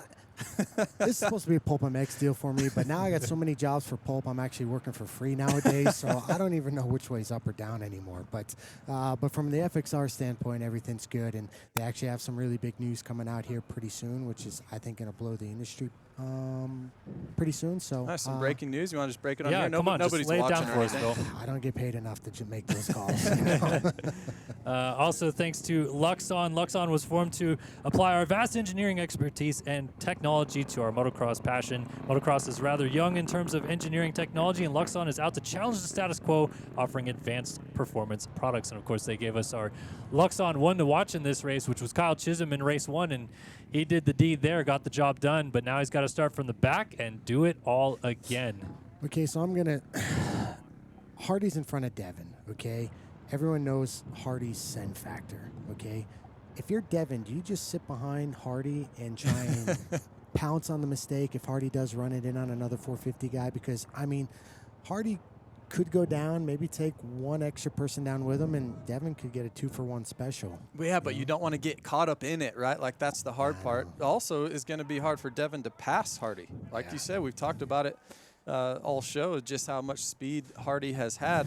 But I'm just watching... There on your screen, this line is almost the whole length of the start straight. So I'm just doing in my head from Starling to Chisholm across the white line on the finish line. Like, how many seconds is Chiz going to be back, you think? Is he already going to have a 10-second deficit or something like that? It's going to be a big deficit, yeah. It is going to be a long time because, you think that they all go at once, but the reality is they kind of all like stop, go a little bit as the green flag waves. And obviously you can't pass before that white line either. So everyone's kind of slowing down a little bit, making sure they're all good there. And yeah, this could open up quite a bit. Chiz is going to have his work cut out for him in this race. Yeah, there's no doubt about that. There you see all the guys right there getting ready to go. And you want to talk about being nervous before the first gate drop. I think I'd be more nervous for this, Phil, just because you're so close. There's so much on the line. The only thing now, you do know the track. So that's one part that you're not as nervous about, but I'm sure heart rates are... What was your heart rate sitting right here right now? 130, 140, something like that? About 140. Yeah, it's crazy to think, huh? For everyone watching, just sitting there, you look down at your heart rate monitor and you know, if you're on the line with other guys, you're like trying to hide it because like, oh, I don't want him to see I'm already 140 right now before the gates even drop. So... yeah, these hearts are beating out there, no doubt. You got your heart rate monitor on today, Phil? We got it tuned up here in the box too, or my no? stress level nowadays is way down. So well, you said it feels like a main event up here, though. It does feel like a main event to an extent with the money that's on the line. All right, looks like we are getting these guys fired up and ready to go. That 30 card is going to go up in just a moment, and we'll be off for race 2 of the Yamaha PulpMX LCQ Challenge. Justin Starling leading them down, but of course, 2-moto format, lowest score wins based on Olympic scoring. So at the end of this, as we saw with Josh Hill last year, a 210 got the job done. What's the number going to be today? I'm going to have to go around about the same. But right now I'm looking at that staggered line, and people can't really see it off screen, but everyone's lined up in a certain way. But I'm looking at Moran's, and he's lined up a different way than everybody else. Got that angle down to the side a little bit. Yeah, trying to make a quick snipe pass as they get across the line. But here we go. 30 card is up. It's just about to go sideways, and then the green flag will wave, sending these guys back into turn 1. There we go. 30 cards sideways. Starling looking over the flag, and we're racing again. Dude. Race 2. Wait, Moran. Whoa. We've got a lot of people making passes. I think that was Schlosser there in the back going down. I don't even know what just went on. That was chaos. A lot of guys going down. Is there any rules? There's no rules to that, right? There is no rules. It's Nom out here. I mean, we're just racing for fun. All right, Starling gets away with the early race lead. Looks like it is still Greco in second, Lexel third, and Munoz was down out of turn number 2. Looks like another crash. Rodbell down. So we've already got a lot of passes being made. A lot of guys not doing the Supercross triple back there. But Justin Starling getting the lead early and pulling away. Look at Chiz. He's already making quite a few moves. Scott Meshy just ahead of him as they try to jump by Bubba Pauly. and so many guys so close together. This is just like bunching the field together so fast. And Hardy's dropped way back as well. Only Schlosser's behind him, so he has got a lot of work to do. So chaos to start main event 2. Yeah, you're going to have to let all the chaos kind of weed its way out the first 2-3 laps and let things kind of settle in before you really start. Rodriguez was the rider that laid it down coming onto the start straight, so he is now at the tail end of the field. Schlosser picked it up. They've all gone by. It looks like, I think that is, not sure if that was Greco that was already slowing down on the side. I don't think so, but either way, Leitzel moves up into second. It is Walsh now third, Carr now fourth, and then the 35 of Marshall Welton rounds out the top 5. So we're starting to get some scores coming in. 2-8 right now for Kevin Moranz is in the catbird seat to try to get this thing done, but it is going to shuffle every single lap. Here comes Hardy right there on your screen. He was trying to make some moves around Chisholm. Chisholm not able to do the triple right there. You see Hardy up the inside of a KTM there. Didn't see the number on that, but it's like Chisholm right now in 15th. Making some progress is Kyle Chisholm, already third on our board on 16 total points. So look at him making moves through the field. Now, we talked about Marshall Welton a little bit, Phil Nicoletti, as we're watching Dominic Thury in the whoops. Welton up to fourth. He's probably not going to get to Starling, but he could still get to second. He has a shot at this thing. Yeah, and all he has to do is get Carnow and Leitzel, and then he could potentially get it if Moranz doesn't get 2 more guys, but I think Moranz is good enough to be able to pull that off. Yeah, watching Moranz right now, he's working on Dominic Thury, trying to get that pass, and that would be for him to get up into the 6th spot. As Chiz down. Chiz is down, upside down in the corner, and he's down with Devin Simonson. So they're down before the finish line jump, and they're both getting their bikes untangled from each other right now. So not sure if we got a camera on that. There they are. They are down in our motorsport moment of the race. Wow. Kyle Chisholm and Devin Simonson trying to get unstuck from each other, and this is not looking good for either of them. I think they're pretty much going to get last and laster now. And that's a huge points difference now with Moranz and Welton with 9 and 11, and then for Messi back at 17. So they got a lot of room for error, and it's basically Moranz and Welton going at it right now. All right, so we're going to see where Moranz gets to in this one. He's already moving down the inside there of Jack Chambers, gets by him, and he's still working on Thury. Thury's riding very well, keeping Kevin Moranz at bay, and gets through that rhythm section a little bit cleaner. It is still Starling leading this race. Leitzel second, and or actually Carnow just moved into second. Leitzel third, and Marshall Welton is working on trying to get around Logan Leitzel. But this is playing into Kevin Moranz's hands very well because he only has to get a couple more passes, and Marsh couldn't even get to him based on winning this race. And off screen, Marsh just passed Leitzel, so that helps him out with one more. But at the moment, it's going to be hard. I mean, Moranz is also veteran-ish, so he should know kind of where he's at and have some sort of idea of what's going on. And he would have seen Chisholm, right? Yeah. He would have seen Chisholm down. He would see Simonson down. You see Welton on your screen right there. And it's crazy as a racer with all the stuff that's going on that you're still able to witness and kind of calculate what's going on at that point in time. Moran's on the move, though. He passes. Who was that right there? Logan Leitzel. And Leitzel right there. Down. Leitzel goes down.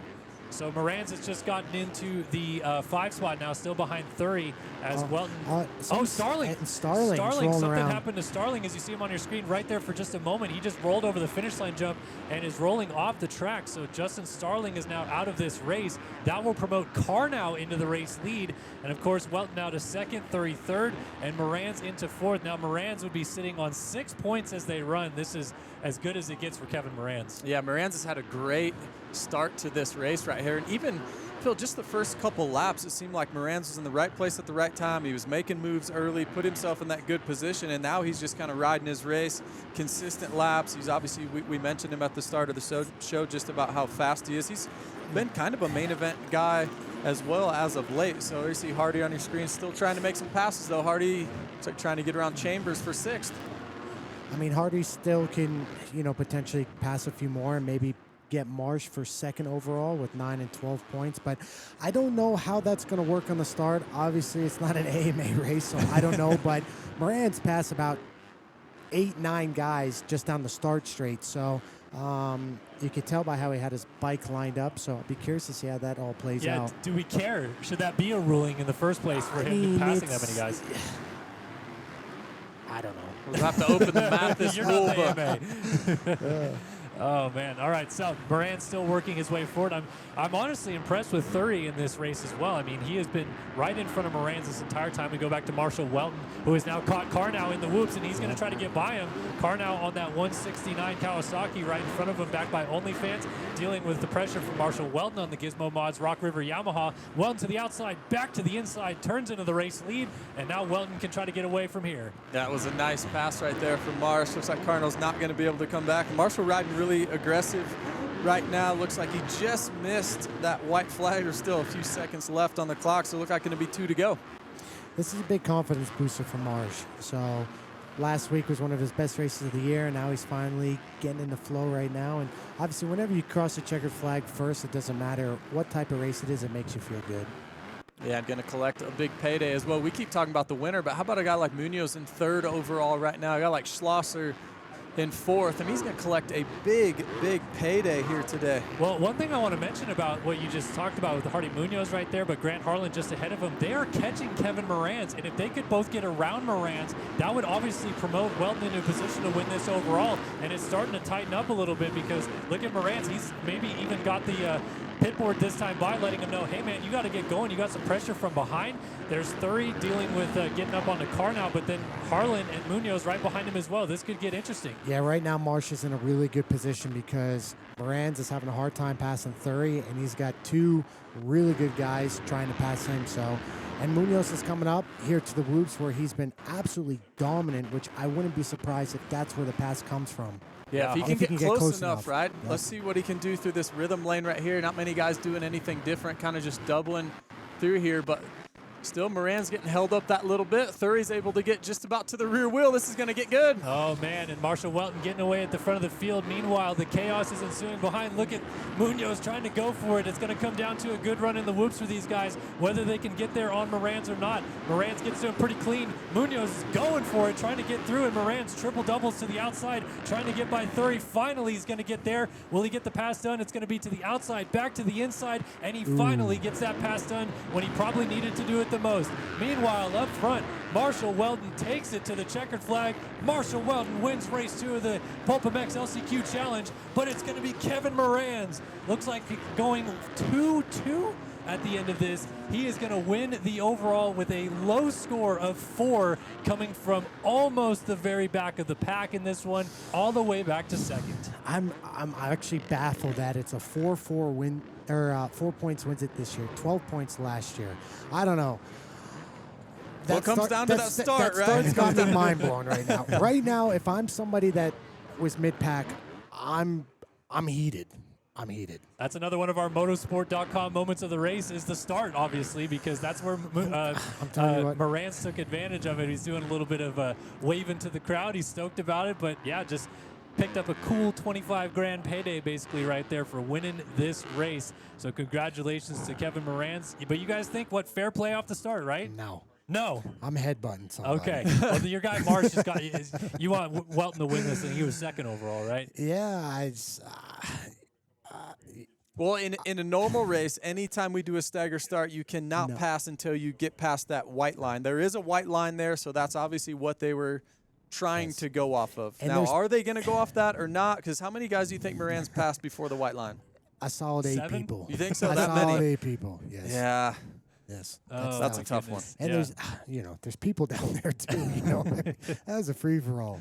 Yeah, it's going to be tough to see if they judge that one or not. I'm not too sure if they will, as we see Kyle Chisholm pulling in at the end of this one. Chisholm was able to get to 18th, and the overall for him at the end looks like he will end up in 9th overall, 118 scores right there. A couple guys tied, actually, so he might get a benefit from winning a moto. Not too sure about that, but it looks like we are ready to send it down to JT, getting ready to go with our Guts Racing podium interview.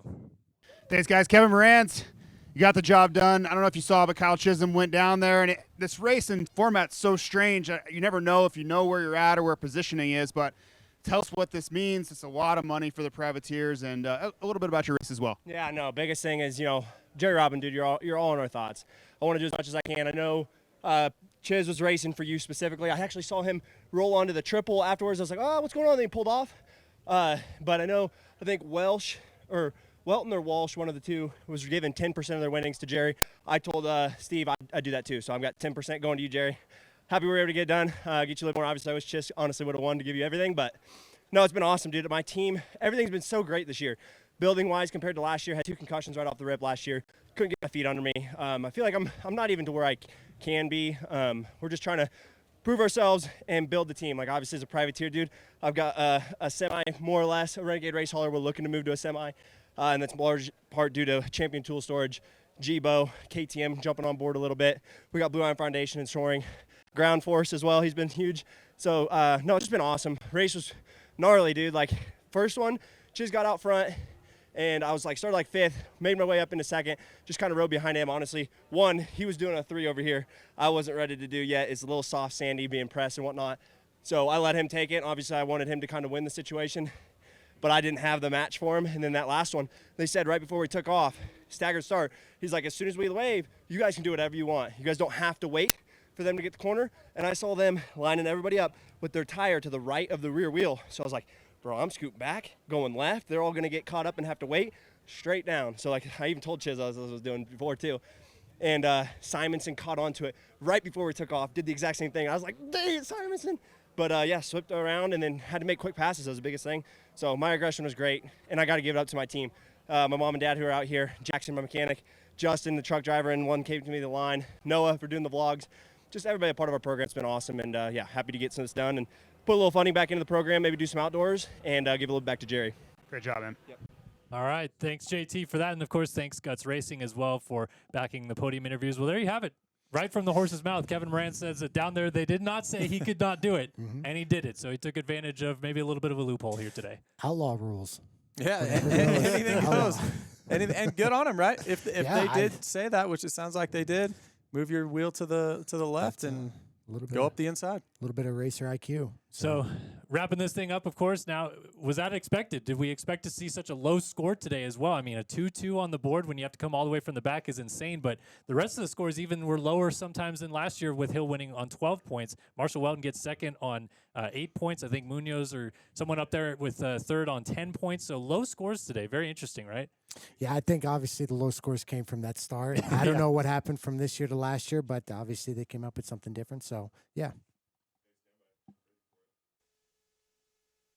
All right, we're going to throw it back down to JT for another interview. Well, these guys are chatting it up here, but Marshall Welton, you win race 2. You get 2nd overall. Talk to us about the race. Kevin gave us the entire breakdown of the whole day, but no, it's obviously a great thing that Steve Matz of PulpMX have put on and Yamaha and everybody, but talk to us about your individual experience here. Yeah, this is actually my 3rd year being able to do this race every year. It's been really great for me. It's been, these privateer struggles are real. I got a great support group behind me, and it's just one of those little bonuses that makes life a little bit easier at the end of the day. And I'm really grateful for Steve and Yamaha and everybody just helping us out, putting this whole thing on. And yeah, I mean, we all know about Jerry, and I'm definitely giving a good percentage of this win to him, and he deserves. He's a good friend of mine. So overall, it was a tough race, though. There's a lot of sand in the track, so with that breaking down, you just don't know where it's going to catch and where you're going to get traction. Yeah. Great job. We're going to roll right into 3rd overall. Hardy Munoz on a 250. I think a lot of people are cheering for you for lots of reasons. You definitely are pretty loose out there. I think it's an interesting experience every single weekend, but your riding has improved so much on Saturdays, and I think this 3rd place here today was a sign of that. Yeah, I think I'm not close yet to what I do in practice, to be honest. We're still working on bringing the speed up at the races. This race was definitely awesome. It's my first time here, got invited. The format is just super fun. You do a great first moto, and the second moto it gets a little harder. I had a crash on the second turn, so I came from last. But with the altitude, it's also hard, really hard on the 250. But no, happy being here, and thank you guys for doing this. This is awesome for the privateers. Great job.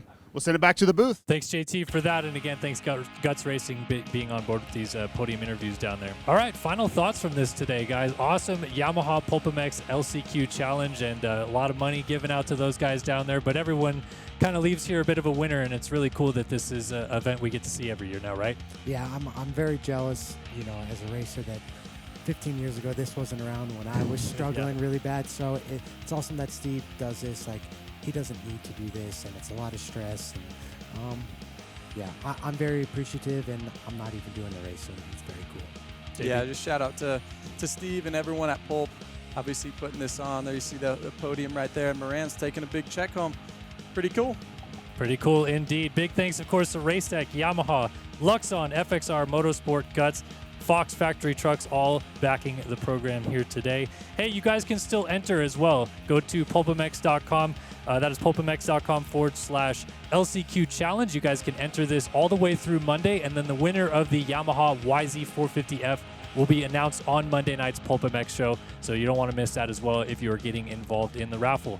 And that's going to do it for us here today at the Yamaha PulpMX LCQ Challenge. For Kellen Brauer, for Phil Nicoletti, for Justin Brayton, we thank you guys for tuning in here on VurbMoto to watch the action here today. And thanks for tuning in. Congrats to Kevin Morans on winning the race.